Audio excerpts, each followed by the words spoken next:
Hello my dear friends, welcome back to my channel. ಎಲ್ಲರಿಗೂ ನಮಸ್ಕಾರ. ಪ್ರಿಯ ವೀಕ್ಷಕರೇ, ಈ ಒಂದು ವಿಡಿಯೋದಲ್ಲಿ ಪ್ರಾಥಮಿಕ ಶಾಲಾ ಶಿಕ್ಷಕರ ನೇಮಕಾತಿಗೆ ಸಂಬಂಧಿಸಿದಂತೆ ಒಂದು ಇಂಪಾರ್ಟೆಂಟ್ ಮಾಹಿತಿಯನ್ನು ನಿಮಗೆ ಕೊಡೋದಕ್ಕೆ ಇಷ್ಟಪಡ್ತೇನೆ.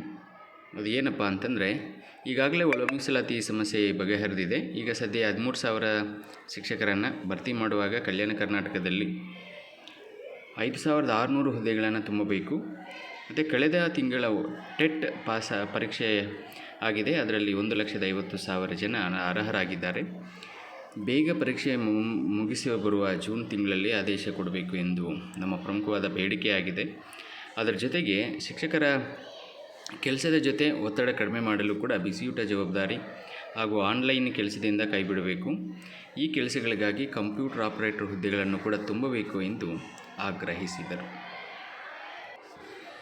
ಈಗ ಪ್ರಾಥಮಿಕ ಶಾಲಾ ಶಿಕ್ಷಕರ ನೇಮಕಾತಿಗಾಗಿ ಒಂದು ಶೈಕ್ಷಣಿಕ ಸಮಾವೇಶವನ್ನು ಆರಂಭಿಸಿ ಅದರಲ್ಲಿ ಚಂದ್ರಶೇಖರ ನುಗ್ಲಿಯವರು ನೇಮಕಾತಿ ಶೀಘ್ರವಾಗಬೇಕು ಅಂತ ಹೇಳ್ಬಿಟ್ಟು ಒಂದು ಆಗ್ರಹವನ್ನು ವ್ಯಕ್ತಪಡಿಸಿರ್ತಾರೆ. ಅದು ಇವತ್ತಿನ ನ್ಯೂಸ್ ಪೇಪರಲ್ಲಿ ಪ್ರಕಟಗೊಂಡಿರ್ತಕ್ಕಂಥದ್ದು. ಇಲ್ಲಿ ನೋಡ್ತಾ ಇರ್ಬೋದು ನೀವು. ಇದನ್ನು ನೀವು ಸವಿವರವಾಗಿ ಓದ್ಕೊಳ್ಳಿ. ಓದಿದ್ರೆ ಎಲ್ಲ ರೀತಿಯ ಮಾಹಿತಿ ನಿಮಗೆ ಲಭ್ಯವಾಗುತ್ತೆ ಅಂತ ಹೇಳ್ತಾ ನಾನು ಈ ವಿಡಿಯೋನ ಮುಗಿಸ್ತಾ ಇದ್ದೀನಿ. ಧನ್ಯವಾದಗಳು.